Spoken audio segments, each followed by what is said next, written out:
थी, महादेव का विस्तार थी। আমি জেনে গেছি যে শিবই হলো সত্য, আর যা সত্য তাই হলো সতী।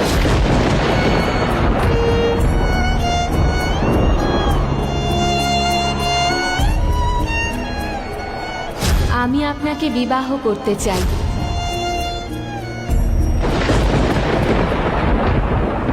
कैलाश की थी वो स्वामिनी, शिव की थी वो अर्धांगिनी।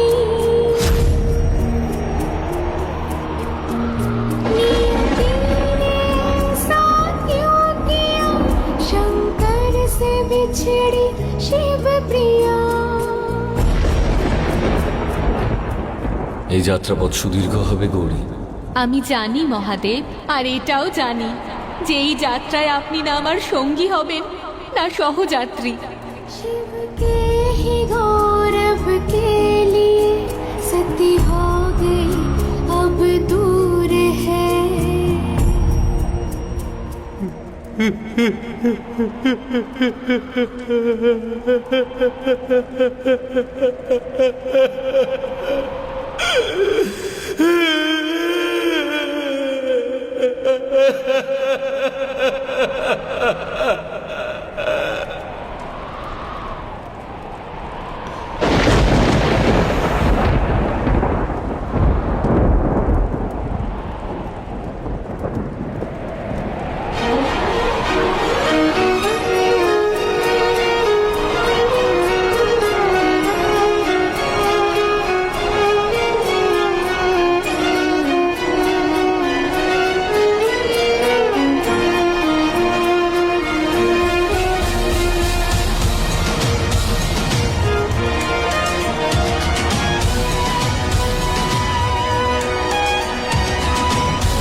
মহাদেব এই দেহের প্রতি আসক্ত হয়ে গেছে নারায়ণ। আমার এই দেহকে বিনাশ করে দিন, তাহলেই মহাদেব মুক্ত হবেন।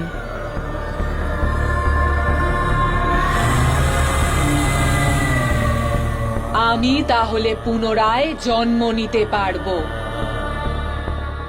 আপনি পুনরায় শিব ও শক্তির মিলনের পথ তৈরি করুন নারায়ণ।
সুদর্শন সতীর দেহকে 52 ভাগে বিভক্ত করে।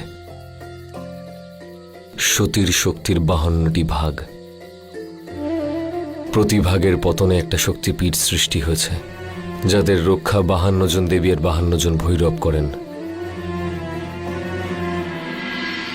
তারই মধ্যে একটি স্থান হলো এটা,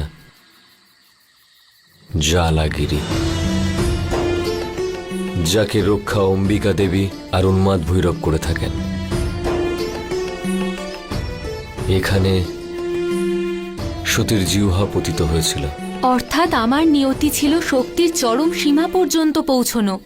সতীর দেহ তা সহ্য করতে পারেনি, তাই আমাকে পার্বতী রূপে পুনরায় ফিরে আসতে হলো।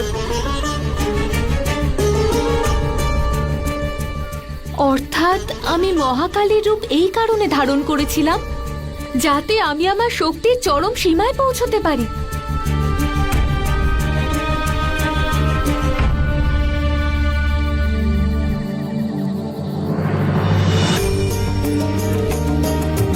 আমি আপনাকে পাওয়ার জন্য পুনরায় জন্ম নিলাম, তপস্যা করলাম,